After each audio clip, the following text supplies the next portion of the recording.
So today I'll be showing you how to add an AI label on a post you've already posted on Instagram.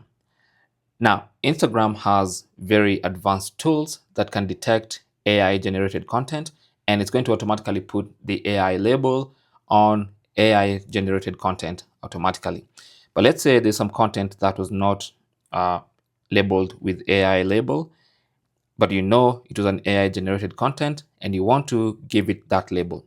So what you want to do is go to your profile, and on your profile page, find that image that you know was AI generated. So let's say this one was AI generated, and Instagram has not seen the signal that it was AI generated.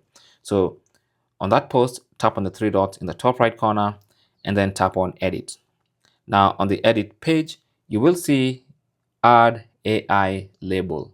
So you can tap on that and then enable the AI label. And now Instagram and also your audience will know that this is AI generated content.